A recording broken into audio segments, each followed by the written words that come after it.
Good evening. Welcome to a new episode of the House Beyond the Supernatural podcast. We're a real play podcast playing games such as Rifts, Beyond Supernatural, Ghostbusters, and even Teenage Mutant Ninja Turtles. So if you like what you hear, go out and check out our Patreon page and give us a donation. And don't forget, give us a 5-star review on iTunes. So sit back and enjoy the show.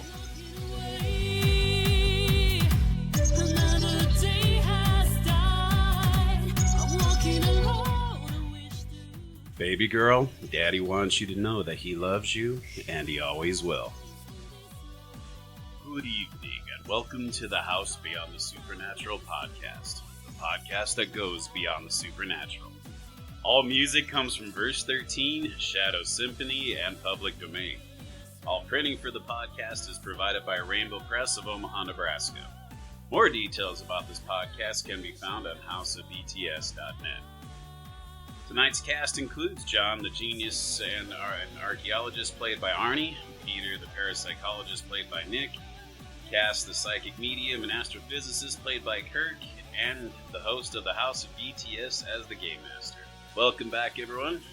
First off, I'm back in the GM chair tonight, and I missed all you bozos. At least that's what I wrote here. So, believe me or not, for those who didn't catch it, I had a medical emergency and my gallbladder and I have decided to go our separate ways. But don't fret about my gallbladder. I recently heard it escaped from the hospital and it's been hunting down and eating unsuspecting victims all over Canada ever since, so it's doing fine. The following meanwhile scene is from 3 nights ago during the full moon. Throughout the night, a solitary grave ghoul ventured through the woods as if on a mission. It carries a dirty, yet ornate and sturdy-looking coffin on its back with utmost care. The ghoul carries on its way until it spots a structure in the distance. It can't quite see what kind of building it is in the darkness, but this matters little to the ghoul. It concentrates on the open doorway and the firelight shining from within as the ghoul makes its way towards it. As it enters the building, the ghoul looks around at the many set of eyes staring back. It then nervously observes how all the support beams of the building have burning torches placed upon them. Being fearful of fire, it continues forward, carefully giving the torches a wide berth. It approaches what looks like a large throne built from an artful collection of stones, wood, and bones. Bones that are from various kind of animals, including human.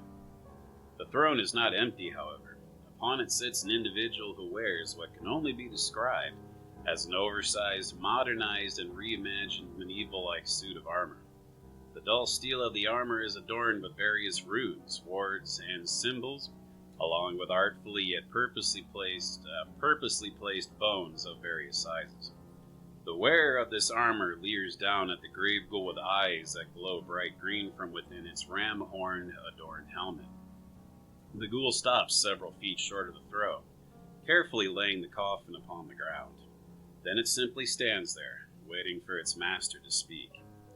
In a voice magically enhanced with a sense of power, authority, and projection, its master says, 3 of you were sent to retrieve her remains, yet only you returned. Were you attacked?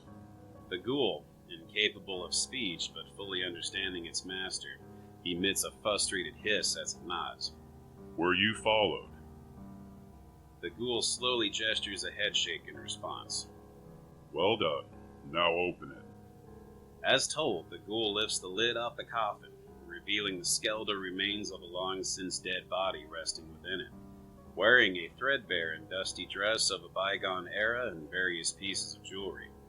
The dress and jewelry may have been colorful and eye-catching in their day, but are now as dull and lifeless as the skeletal remains. The skeleton is still mostly intact, evidence of the ghoul's careful transportation. With a delicate movement that demands power and authority, its master holds out a palm as if feeling with magical senses for a moment before pointing to a specific spot with the same hand. There, on her hand. Bring me that ring. Doing as told, the grave ghoul carefully removes the ring from the skeleton's hand and cautiously approaches its master, who holds out an armored hand, awaiting the prize. The ghoul delicately places the ring in its master's hand, then quickly backs away, resuming its place next to the coffin. A room full of various horrors and monstrosities watch on as their master rises up from the throne, observing the simple-looking ring. This ring belonged to Ellen Abernathy, who was known during the spiritualist movement as Madame Freya. Lacking the charisma and performing arts of other mediums and stage magicians of the time, she never found the success she desired. She died obscure and penniless, buried in the cheap jewelry and the costume she wore as a medium before being quickly forgotten about. If only she knew what she possessed, the world over would have come to know her and would have feared her. But where she failed to know and harness the power within this ring, I will be triumphant. The world will come to know of me and my power, and with all of you at my side, the world will remember why it once feared the night and the horrors within it. A cacophony of hissing, gibbering, hooting, cawing, howling, and screams of excitement and approval filled the building. The still night air around the building inexplicably begins to carry a chill, the darkness almost becoming palpable. Strange forms and nightmares begin swirling within that cold darkness. Present evening. When we last left off, the group had planned to meet up at the warehouse to put their notes from the gas station together and form a file to send to Detective Ruger and to discuss what to do about the new gremlin problem, this Red Claw in particular. Chen promised to catch up with the rest of us later, as he needed to go back home and clean out his garage as it had been raided by gremlins earlier in the day, and file a police report for the insurance, as pretty much everything he had in his shop had been taken. Walking up the stairs together, you're all heading to the conference room. Rounding a corner, you notice that the conference room door is open, and the light from the open doorway shines brightly down upon the walkway. You hear what must be movement from inside the room, and a shadow move across the light. We better go check that out. Yeah, I saw it too, Peter. Check what out? You see that? The shadow? Oh shit, there's a shadow in a building. Are there other people here? Oh no! In our business, we had to check everything out. Leave no stone unturned. Oh boy, we better check it out. We are investigators, after all. Sounds like John's feeling brave enough to go peering around the corner. John's leading the party, not Cass. Oh, I'm sorry. You guys, you stay here and cover the hall. No, I got this. You just stay back here and all right, just watch Mr. Hero. I'll stay back here and watch you your just ass. sit there and watch the door, okay? Yeah, I'm gonna sit here and I got this. I'm gonna get on. It's a little weird. It's a little weird for him to be leading a mission, because he's always in somebody's rear. This is a mission, all right. We're gonna find out who else is in the room ahead of us. All right, just stay here. I'm gonna go. This is classified as, implied danger, not necessarily danger. Well, I'm gonna take everything as dangerous.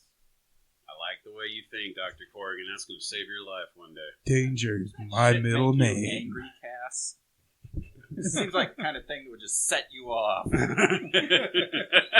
Really feel those juices pumping? You don't want me angry, John. Yeah, I do. We don't want his juices either. My juices all over you. I don't want your juices. That's true. So, Corrigan, you're going to poke your head around the corner. Yes, I am. So, Dr. Corrigan, you'll be happy to know it is not a monster or somebody who shouldn't be there. It is Kendra, Dr. Smythe's secretary. Placing notepads, pens, and folders around the conference table, she looks up at you and smiles. Oh, hey, come on in. I'm about to start some coffee, and I'll be taking orders for the Waffle House in a few. Ah, that's great. Oh, hey, just solve that mystery up there? No, stay down there for a while. The shadow lurks. You guys stay there. I'm going to take care of this. Yeah, I'll take some coffee. I don't know about the rest of those guys because they're playing around downstairs. Tonight, Kendra's hairstyle, dress, and jewelry present a vintage-inspired look that's a mix of 50s pinup and rockabilly.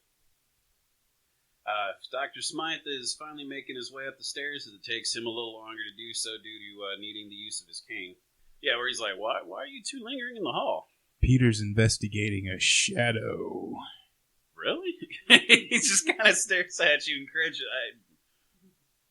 All right, let me see what's going on. I'll be right back. Don't look at me, man. Peter ran off after the shadow. He said, I'm going to go do it. spotting you up ahead. Peter, my boy, what's everything all right? Oh, yeah. We're fine up here. Everything's good. How are you? Hey, Dr. Smythe, do you need me to help you with anything? No. You need me to carry anything for you? No, Would you like me to carry you on my back? That won't be necessary, thank you. Let me get you a chair. Here, let me pull this out for you. Come on, come rest your weary bones. I'll get it. Yeah, there's chairs in the conference room. Yeah, come. I'll help you out. Come on. Come on in, everyone. Wow. Wow, he's super helpful today. Wonder what happened. What happened to John? What happened to him? You guys. They're always joshing around. Josh. Don't josh me. When Dr. Smythe enters the room, Kendra checks in with him. Some of the things she mentions is, Edmund, I already called Catherine and told her that's going to be a late night for you. I also just got off the phone with Dr. Loon, who told me about an experience she had while dealing with some giant hobo spiders a few weeks ago. In particular, Wait. Aren't you Dr. Loon? Really funny, guys. Really funny. Jeez. As I was saying, in particular, she mentioned that she had, in the middle of she was in the middle of combat and she ended up spraying mace in the eyes of one of the spiders, and it actually worked. She said it climbed back up the strand of webbing that it had used to climb down when it ambushed the group that she was with. I already added all the full details to the file that we have on spiders for you, but so you know, that's she wanted to make sure that you had gotten the message. Dr. Loon, indeed. With a look of concern, he replies, "Oh, thank you, Kendra. I'm grateful for the tip, and I'm glad that Dr. Loon's okay. The number of hobo spider attacks this year, it's becoming alarming. Well, we may have to hunt down and reduce their numbers soon, but that is a problem for another night, and tonight we've got work to do." Offering you all seats at the conference table, Dr. Smythe goes over some of the notes that he has on hand, taking out his notebook and his recorder. I'm gonna make sure there's a little jar of water. I'm gonna fill a cup of water for Dr. Smythe. Oh yeah, before I sit down. Absolutely. Why are you kissing his ass tonight, right John? next to Kendra. It's right next to Kendra, who's starting some coffee. It's called manners. Who is this? This isn't manners. Hey, I'm gonna sacrifice Cass to this ghoul here. I'm gonna trip this kid. I'm gonna trip this kid. Take his wallet. Yeah, go to Waffle House with his money. All right. Okay. I don't know who this guy is. I'm used to asshole John. I'm not used to nice John. Sometimes. Did you get hit in the head? Field, a different set of principles takes over, but you got to embrace that. Otherwise, you might go crazy. Did you fall down and hit your head? Did you wake up feeling all right this morning? You just stay on your meds, buddy. We're all going to have a really good time here. I say that out of concern, not out of ridicule. Wow. Somebody else is taking some meds there. They finally regulate you. Edmund, looking around the table. Dr. Corrigan. Yes, Edmund. Actually, yeah, Peter. You mind if I call you Peter? It's a professional habit. I apologize. No, it's fine. We're friends. Would you be so kind as to begin a case file for me? I'd like to get as detailed as you can on what methods the gremlins used in their attack on the gas station. No problem. All right, Mr. Sarajeff? Yes, sir. Cass, would that be all right then? Cass is just fine. Excellent. I'd like you to start noting the auditory reading that you had experienced at the gas station tonight, if you would, please. There. I sure will. There's a digital recorder on the table there, and I would like you to record your personal interpretations of what you'd heard and believe, and what you believe the sounds were all meant together as a whole, as well as I would like you to write down a more technical version of what all you've heard. And Mr. Babylon or John, is it alright if I call you John? Absolutely. After Kendra takes your dinner order, I would like you to stop in my office for a moment. I have something on my desk that I'd like your opinion on. Maybe this is Juan Babylon, not John. Is this Juan? Juan Babylon? Come on, guys, let's get to work. Whoa. Okay, that's great. Okay, all right. Can I do a case study on John? I think he needs a psychiatric evaluation. There's nothing to stop you from starting individual case files. Says the guy who may or may not be crazy. What are you talking about? Nothing. What? Nah. Nothing. What'd you hear? Hmm? No, you say it. What? We're all friends here. What? You're going to imply something. You tell me. We're going to go around the field. I need to trust you. You don't have anything to worry about, Peter. I don't. Yeah, okay. Yeah, I trust. Yeah, okay. I don't trust Ooh. John. I thought you guys were friends. He smells like a cop. Hanging out, going to graveyards, getting in trouble. I know about you guys. We do have a habit of getting in and doing some stupid shit. Like twice. Heard you tried to recruit a Waffle House waitress. Twice in 3 nights, certainly, but twice only. I don't recall that. No. Last time I was there, she was like, "Oh, these guys tried to recruit me into some weird secret society," and I guessed it was you. It wasn't me. Were we drunk, John? I don't know. That's weird. I don't even know what waitress we There's only one. I don't There's remember. only one Waffle House here. It only has one waitress? At 3 a.m. Sure does. And I don't recall that. Nope. Episode 4. Episode 4? You want to be part of our secret society? I don't remember that. I would be pretty damn impressed. Maybe I was just trying to get her in bed. I don't know. If you're like that comic book nerd that can start referencing podcasts, like episode 4, specifically about the 30-minute mark. I have listened to what you said was. I have listened to every single episode, so. It's episode 4. It's just waffles. At about halfway in, he drops a cup. Oh, yeah, he did it to be a and then dick. He's like, oh, maybe we should get her into our secret society. The real John was at the Waffle House. She's like, oh, look at me. Real John dropping a glass to make the poor fucking waitress pick it up. See? I am that nerd. I recall that. I don't recall asking her to be part of our secret society. That was a reflex test to make sure she didn't have any kind of supernatural abilities, probably. That was a while ago, even though it was recently. Like last night. Maybe this morning. I don't remember. I think I took something to make me forget. So you guys use Waffle House like I use the group therapy sessions. What? I don't know. What do you use the group therapy sessions for? What do you use the group therapy sessions for? To pick up guys? Not pick up guys. Not that there's anything wrong with that. Find investigators. Like you two. Is that what we're called? Maybe sidekicks. Well, I mean, if you take yourself seriously. We do accidentally fall into some shit. So. And by accident, you mean on purpose. On purpose. Wow, what were we talking about? We were going to talk about tonight's adventure. Yes, Edmund. What are we doing tonight? We're going after those barking spiders? No, giant hobo spiders. Oh, hobo spiders, not bark. That's what it sounds like when I blow room. ass. That's what it smells like when I blow ass. But now sounds that like a barking spider. Now that Cass has brought it up, taking a look around the room, you see a very perplexed-looking Kendra holding a notebook, like she was ready to start taking your orders, but instead has been listening. Oh, you guys sound like you're half crazy together. What? She's like, what would you like me to order for you? Give me some waffles. Yeah, all right. And a giant liter of cola. Giant liter? Is there such thing as a large liter and a small liter? I just want a frickin' liter of cola, okay? Jesus Christ. All right. God damn it. You. Do you know the metric system? No, I'm an American, you stupid piece of cow dung. Wow. I thought we were friends.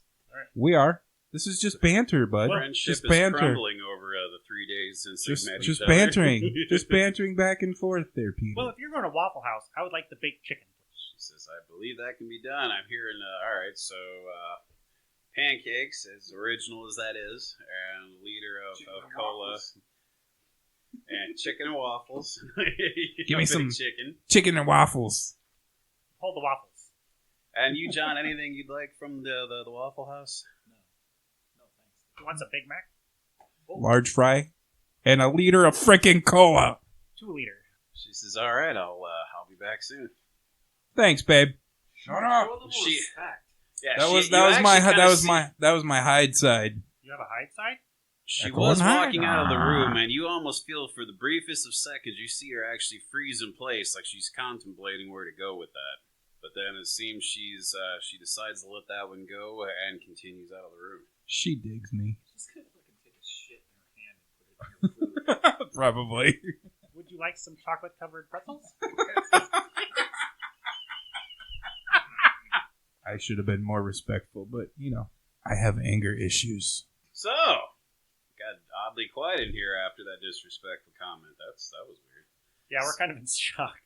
Kendra has made her way towards her vehicle. Dr. Edmund is in his office.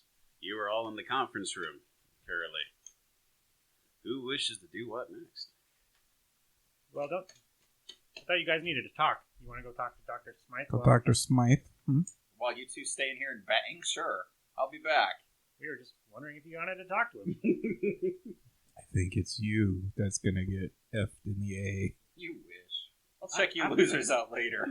Well then, so, it sounds like John's ready to get away from these loons and go and go and visit or pay John to pay Dr. Edmund Smythe a visit.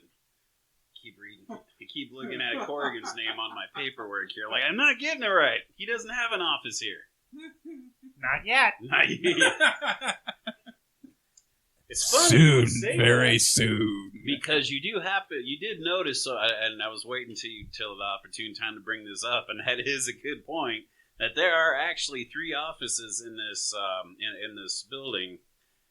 2 of which are only in use. The third remains kind of empty, being used for light storage currently. So if you have aspirations, that is opportunity there. I'll start moving my stuff in tomorrow. Perhaps you should talk about to Edmund first, or He won't care. We're friends. He's fine. What he doesn't know won't hurt him. Hey, Doc, guess what? What he doesn't know is I've been living here for the last 3 weeks. Which should be especially strange because you only met time-wise about 3 nights ago. But you've been Well, living here for He weeks. was here the weeks before. Yeah, I'll talk to him. I'll see what he says. Pretty sure it's okay, though. It's cool. All right, John. Entering Edmund's office, the first thing you notice about it is how well managed all the chaos is. Newspaper clippings, printouts, notes, photos, and various other bits and scraps of info cover much of the wall space. On one wall are posters, the posters containing quotes by various people, including "Follow the evidence wherever it leads and question everything," and "When you have eliminated the impossible, whatever remains, however improbable, must be the truth." These are just a couple amongst other ones spread throughout the office.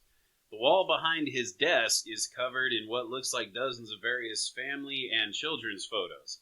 Now, these are members of Edmund's family, then he's part of an enormous family. His desk is a large oak monstrosity. He is typing on a laptop when you enter.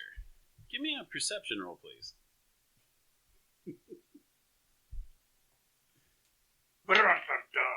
19. That's a good perception roll. I'm very perceptive. Yes, you are.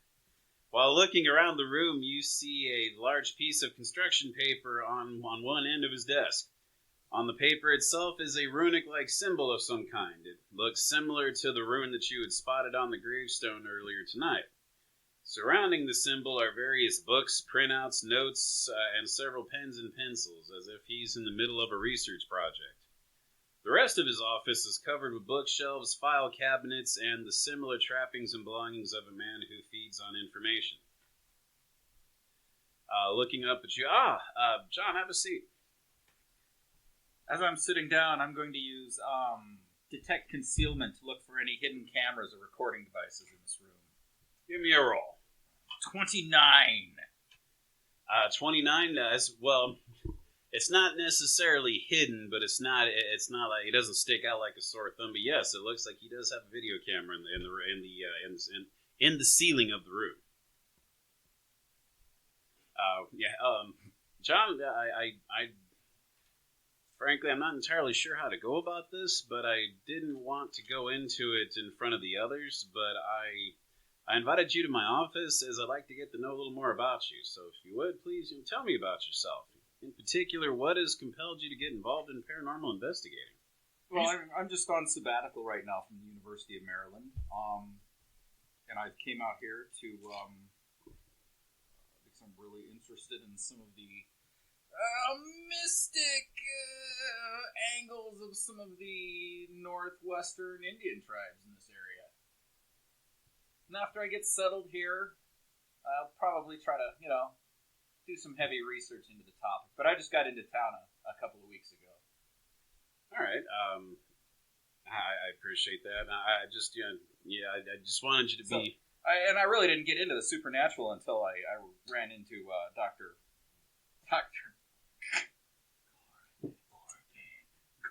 Corrigan. Dr. Corrigan. That part's getting left in. Apparently he uses his counseling groups as a way to recruit supernatural people, which I think is a kind of an ethical gray area, if you ask me. But I think he's full of a lot of gray areas. Yeah, and frankly, that was actually why I was kind of concerned when our first time we met, a couple of nights ago. I was rather concerned because you did seem incredibly inexperienced in any sort of paranormal aspects. You all seem pretty creepy and crazy, if I dare say. It's a little intimidating walking into some weird place with some guy telling you zombies are going to rip your face off, and he's got like a room full of firearms, like, some sort of, cult leader or something. But, All right, well, and again, I appreciate the info and your honesty in this case. Because on one hand, I understand that you must be sincere about getting involved. Oh, yeah. Well, again, the first night I met you, you've already confronted and was even injured by the supernatural, and yet you're still here. Yeah, like I said, I'm really interested in, the mystical side of some of the culture around here, and it makes it even better thinking that, maybe they were onto something. Well, I'm glad to have you here. Right now we're in a place where unfortunately I cannot afford to be selective, as there's a concerningly low number of active members in the Laszlo Society in this area as of late. So it's wonderful that you're here. Why is that? Honestly, most of it's for normal reasons. Some of them we have parties that are sometimes in and out for in phases. Some parties move to different places in the country. Some simply retire from it altogether. But that being said, we do have individuals that have been injured or maimed, if you will, to a point that they've become more inactive members, helping where they can from the sidelines. Just for whatever the reasons that are, and I don't really want to go into all of it. I'm not comfortable with the lack of members in the area as of late. So I'm more than happy to have you on board. Regardless of how new you are to the supernatural or not, that's an easy thing to fix. Stick with us. We'll teach everything we know. In fact, everything that's on the Laszlo Society is an open forum. There's plenty to learn if you want to listen. Most of it, I'm going to encourage you to go in with an open mind, and some of it you'll have to take with a grain of salt, as it is an open forum to everyone. But on the other hand, you understand my hesitancy in your sudden arrival, because there have been no shortage of individuals, groups, even agencies, and supernatural and demonic forces who would see the society destroyed. And I'm a little extra on edge lately, as I've recently suffered a setback during an investigation by a rival group to the society.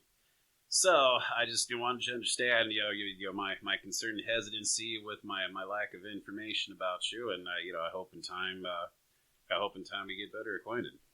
Absolutely. And let's see here. So ultimately, it just comes down to I just want to understand your intentions with the society and with Peter and Cass in general. You three have seemed to kind of come as a trio working together, and I admire that. But as new as you all are to each other, I'm impressed it's going as well as it does. I kind of like to see myself as the conscious and, kind of the big brother of the group, because I don't know if you've watched them. They act kind of unusual, maybe a little eccentric. So, well, very good then. Now it smells like the coffee's ready. Let's head back to the conference room, shall we? It smells like somebody's been You know, brown-nosing. Doctor, that rune you have on this construction paper here, and might I say it was eloquently calligraphied.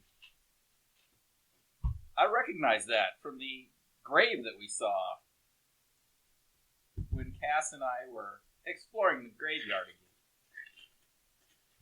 Oh, no, it's a side project I've been working on for a while. I've got a picture, let me show you. Putting on his reading glasses. I'm assuming you're showing them on your phone? Yes. Putting on his reading glasses. Actually, if you'd like me to, I could plug this into your computer and put it on a larger screen so that you can see easier. Oh, that'd be wonderful, thank you. Taking the time to show off your technical savvy, I will not require you to make a skill roll for that. Because that would be silly and, if not, a little GM childish.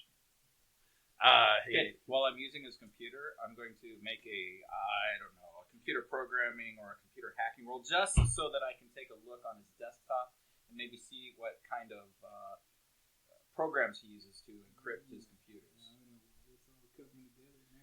If you're looking at the desktop programming, hacking would probably take a little more time intensive than what you have right now. But I'll give you programming. Not getting in there, but just taking a cursory glance. Just taking the cursor, yeah. Sure. Give me the programming. As that is, I would call that a step above operation. Down to what? There it is. Just say, I know you have it. I failed it by 6 points. We'll treat that as more of a he brings up the image screens too fast, but it Jesus, what was that? That was Cass destroying Nick's game room. Sorry about that. Sorry, Dr. Smythe. Sounds like they're having a ruckus again. You probably shouldn't leave them in any rooms with a whole lot of valuables.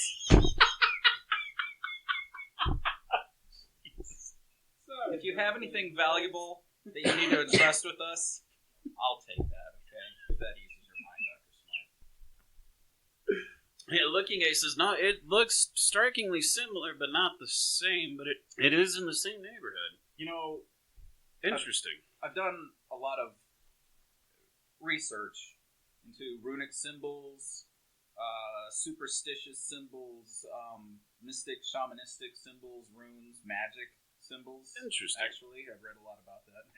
But I kind of thought that this looked like a rune for an orgy. It looks like kind of a spell-like ward, don't you think? Maybe like several runes and wards kind of overlapping each other. I mean, I don't know who Ellen Abernathy was. I mean, maybe that's worth looking into. Maybe you could, have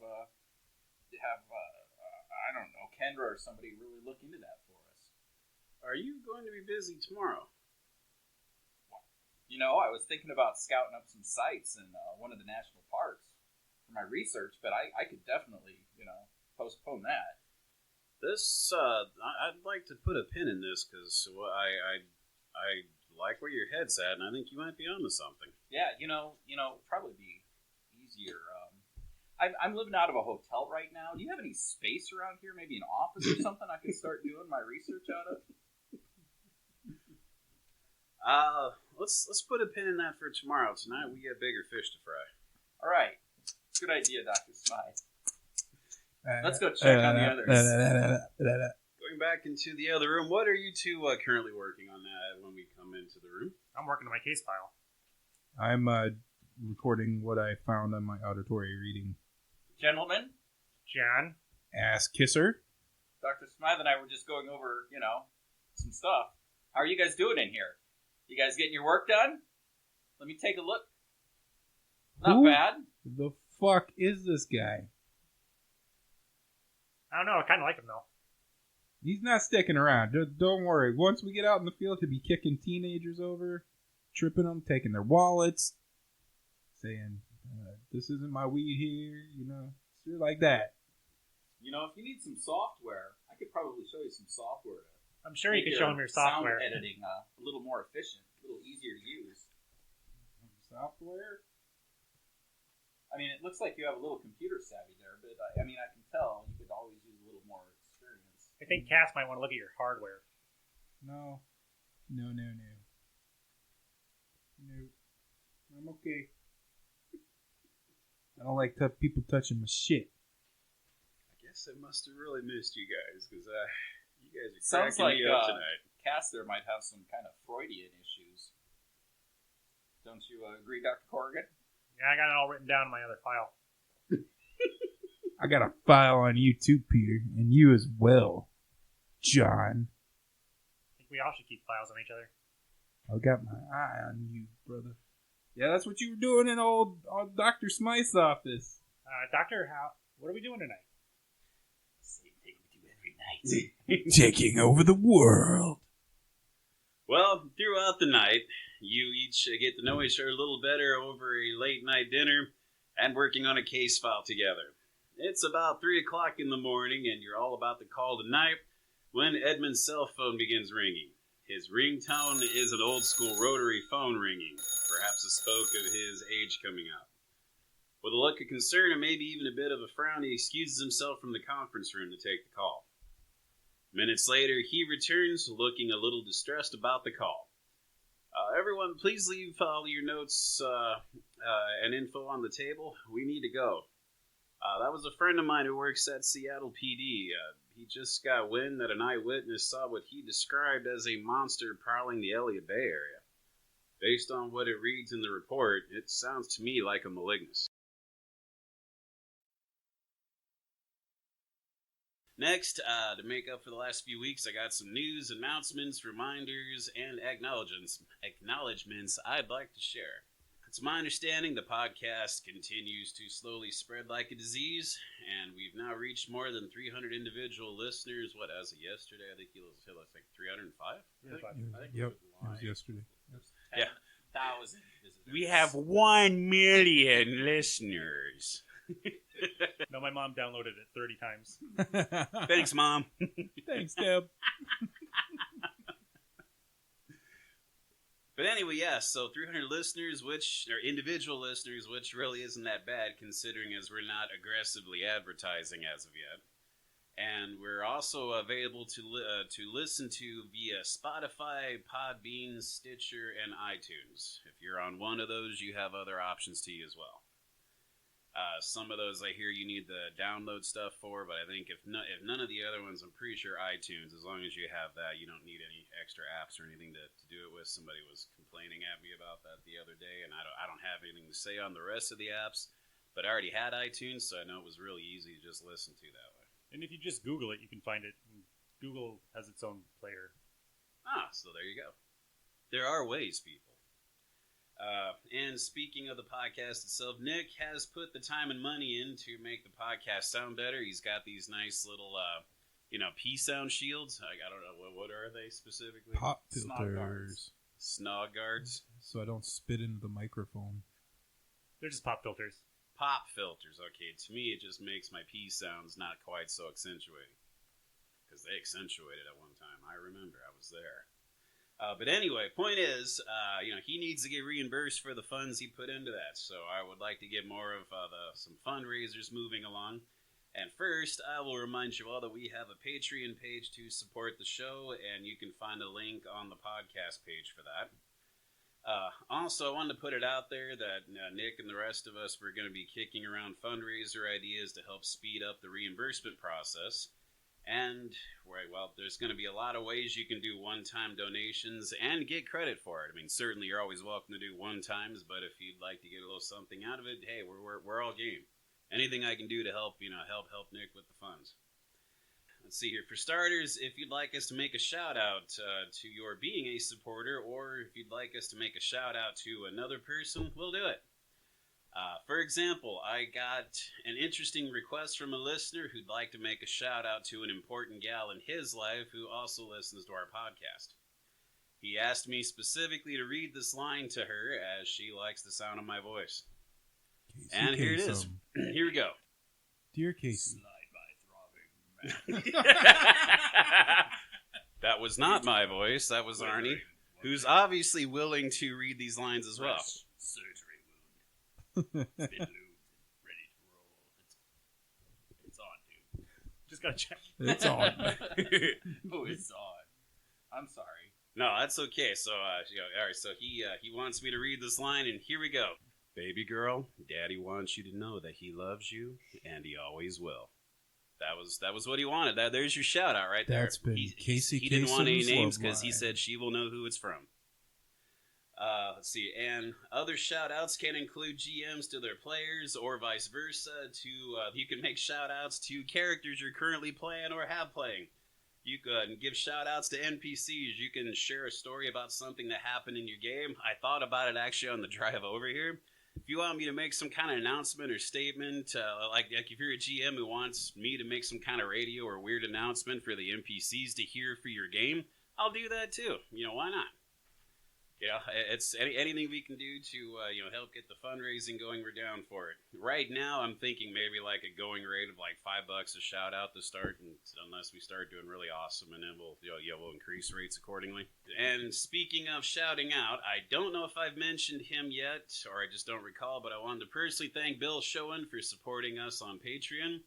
It is very much appreciated. He has also given me some sage-like advice in the past that I appreciate as well, and I got to hang out with him at the open house, and he's a pretty cool guy, so I thank him for it.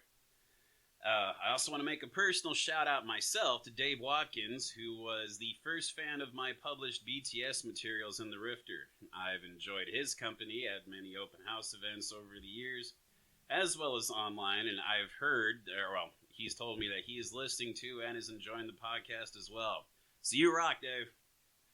Lastly, I want to make a personal shout out to both Brandon C. Clark and Anthony Uriel, I think is how that's pronounced.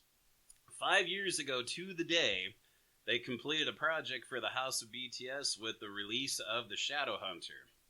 Between Anthony's scribes and Brandon's illustration, it's an atmospheric and clever piece of work. If you haven't seen or read about the Shadowhunter yet, you can find it in the house on the Supernatural page. Supernatural Monsters page, more or less. Anthony has added a couple of articles to the house over the years, and Brandon has illustrated so many things that I consider him to be the interior decorator of the house. Another fundraising idea I have in mind is being a content editor. And what I mean by that is that you can direct what happens on the podcast by telling me what monsters, encounters, dangers, locations, NPCs, antagonists, villains, or other aspects of the game you want added in. That's all subject to my approval, of course. Let's say that somebody wanted to give $20, an anonymous person, to have, John Babylon promoted to, level 10. How would that work? It would probably need a lot more than 20, but I won't put it out of the realm of impossibility. It can be yours for $1.25. Yeah. But anyway, it's all subject to my approval. So, no giant monsters from Rifts or your dragons, or there has to be, as is BTS, there has to be a certain reason or rhyme to how it all works. But we'll discuss. One of my recent players requested a reference to something their character did during an adventure. Actually, it was a demo game that these two had attended a couple of months ago, and she was there. She asked me to add a quick note, about it and in passing kind of a thing, and I will actually be doing that later tonight, so stay tuned for that. Big fundraiser that I'd like to get into is a bidding war on what game you would like to have us all play next summer. For those who don't know, I usually take the summer off from Beyond the Supernatural, as I have a hard time getting into the horror vibe with all that sun and heat out there. And I ran it this summer to help get the podcast started, but I don't plan to repeat that. This means you, yes you, can tell us what our next summer game will be. For $500 a month. Well, for $500 a month, we'll pretty much do whatever you want us to. Within reason. I mean, I love these guys, but I don't love these guys. I'm just kidding. Right? Every dollar counts, guys. So either as a group of you bidding together or individually, I'm throwing it out there that the highest bidder can choose from the following game lines. Either from Nightbane, Heroes Unlimited, Ninjas and Super Spies, circa the 1980s, Dead Rain or Rifts are on the table. Pretty much about any Palladium line except Splicers, solely because I haven't played it yet. I love the idea behind it, but I don't know if it's right for a podcast to, just run cold with something I really have not played previously, because, I'll probably sound like a moron GM doing it. But it's a neat game line. I'd love to try it someday, just not over podcast. Unless that $500 comes up, then we'll talk. Just throwing that out there. Let's see, I've got experience, however, with the rest of those game titles, and I've got ideas for summer adventure games for all of them, so let the bidding wars begin. Any other fundraiser ideas you guys had or want to throw out? Donations towards doing our intros or outros? Oh, yeah. If you guys, want to donate and do your own intro kind of thing, I'm totally down with that. I think for money, we could have casts, like if somebody pledges $5 and they have a specific, like, physical mutation that Cass has to take it, the Cass character. I don't know. It has to be a little bit more than $5 there, bud. I don't think $5 is fine. Like a little Kuatu growing out of your side. That'd be good. We could have a Your guest ears spot fall on the off. show. I don't know. I'm glad you brought Your that tongue up. falls out. This is kind of subject to Nick as well, because that means he'll be having strangers wander into his house all the time. But yeah, we're not necessarily opposed to a special guest showing up as NPCs or characters for a time or two. I know obviously you got to be local, or come in town to do it. But I'm not opposed to that either. I'm fine with that. Yeah, that'd be awesome. The more the merrier around here. So yeah, if you guys have ideas or things that you want to do to donate, I'm all ears. Send us messages. And even the easiest way you can reach me through the website in the contact me section, or you can just send me a direct email at hostofthehouseofbts@gmail.com. Or I think there's a few other options you can get through on podcasts as well, or through the Patreon page. Nick gets those. So there are plenty of ways of reaching us. I've gotten messages from you guys on Facebook, on the Palladium forums. We check them all. I do have another thought too. Autographed pictures of our logo. Picture the logo. I love it. $50 gets you an autographed book. Yeah. That comes from the archives of Nick's Twisted Mind, and he did that himself. So, and even though I had nothing to do with it, I'll sign it. Arnie, besides appendages and tentacles and kumquats coming out of people's sides, you have any other fundraising ideas down there? He did say $10 and I lose a leg, so I'll saw his leg off for $10. What the hell? Oh, his character. Sell what you guys must think of me. Up next, as you guys know, I'm a huge fan of several different folks that do Halloween and horror themed soundtracks, and I've gotten their permission to have their music on the website. One of which is the Shadow Symphony. It's shown up in several different pages on my site, and I talked to him the other day, and he has given me the go ahead and his blessing to play his anything from his 6 CDs he's got out there now. So I'm gonna start bringing some discs in for Nick to start including their music on the podcast as well. I'm a big fan of theirs as much as I am Verse 13. So I appreciate both you gentlemen giving me the okay on that. And now we are moving on to mail time. I got a good question. Yay! Yeah, mail! Woo! You've got mail. Captain, incoming message. So I got a good question actually a couple of weeks ago, and I was in the middle of my morphine-induced stupor while recuperating from all this stuff. Speaking of which, morphine is a BTS experience in and of itself. I'll probably share that someday. But in the meantime, you get your own morphine. I'm keeping that. I'm not sharing my morphine. If I have to share with you, then I have to share with everyone. So I just don't. Now, I got a good question that I believe is a reference to Red Claw from the last podcast. The last podcast I GM'd. The gremlin enemy that was introduced in the last podcast recording. And the question goes, do you have a method of making your higher level monsters more dangerous? And the short answer is yes, I do. this is actually a good question, as most of the monsters in BTS2 have an average level of experience but don't have anything to show for being high leveled. For example, stat-wise, a gremlin at level 7 is no more dangerous than they are at level 1 in the canon rules. There are a few monsters that have notes where going up in levels does certain things for them, but most of them really do not. And, well, I can easily portray a seasoned gremlin, or a far more experienced dangerous gremlin. I personally find it unreasonable that none of their stats improve over time. So to compensate for this, for a while now, I've been using something of a system to improve and make higher level monsters more effective, diverse, and dangerous. And how I do this is by counting the number of levels they've increased beyond the starting average and add bonuses, notes, and skills accordingly.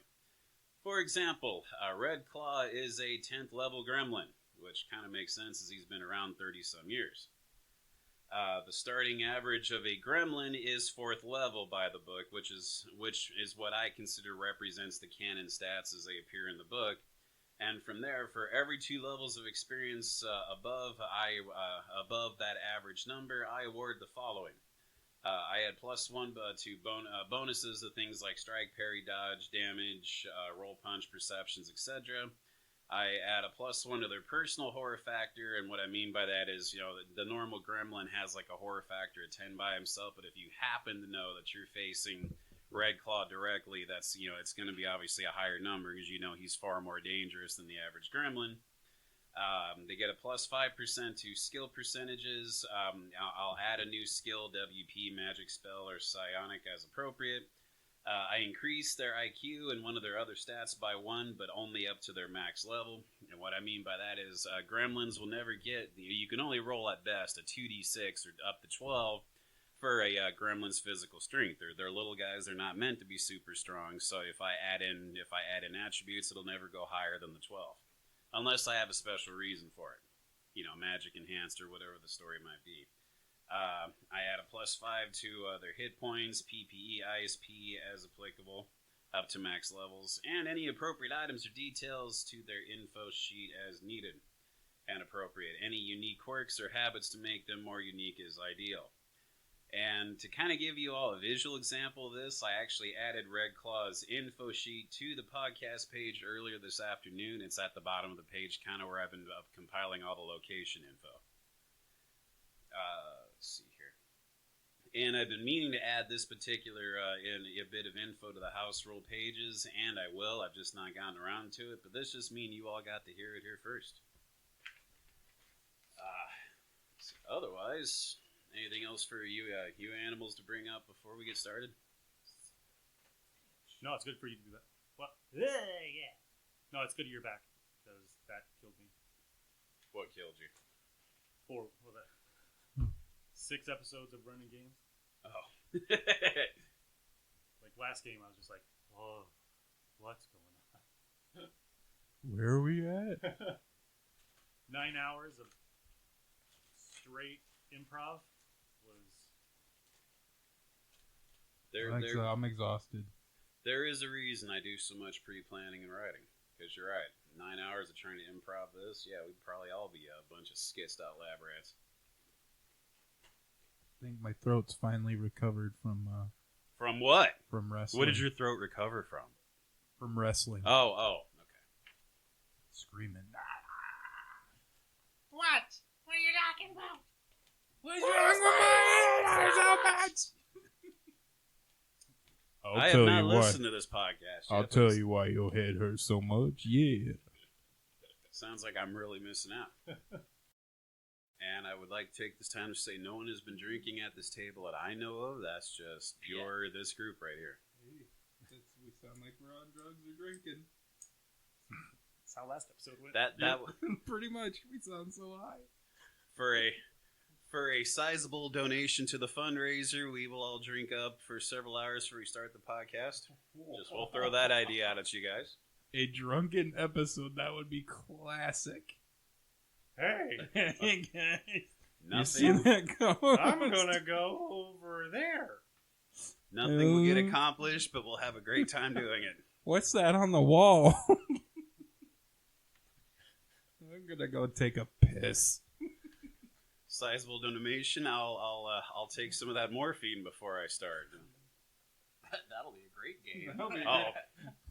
I'll be describing all the colors I can suddenly taste. You know, like I did the first time I was on it. Grandma? Is that you, Grandma? Grandma? These snozberries taste like snozberries. All music comes from verse 13, Shadow Symphony.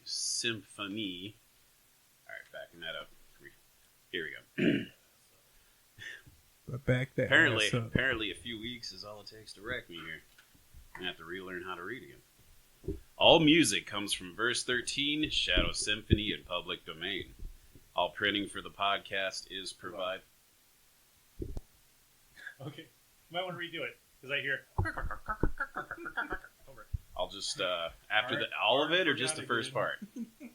Verse 13. I gotta turn All right. it on, though, because then I'll forget about it. It's good to know in the I don't know, it was about 3 weeks the GM's been away. It's good to know you guys are still just as there is a kind of comfort in the GM coming back, knowing that his group is going to be just as a bunch of tripped out outcasts as you were when I left you. That shit crazy. I think we went a little our nuts in the last 3 weeks. Yep. It sounds like it's only strengthened the bond to make you all a bunch of crazy individuals. I can't wait to listen to these podcasts now. Or do I? Well, I don't know. No, I don't. They're all pretty good. Pretty good, huh? You'll be laughing so hard you piss yourself. Some of them. Gross. Yeah. Maybe I won't listen to him now. I don't want to do that. Hey. Cunnilingus. Oh, malignus, not cunnilingus. Cunnilingus. You think they're cunning? Cunning-lingus? I heard that she liked cunnilingus. I would rather it didn't end on this note. I'd rather you cut it off with the dead. All right. With the more cliffhanger bit there, if you would, please.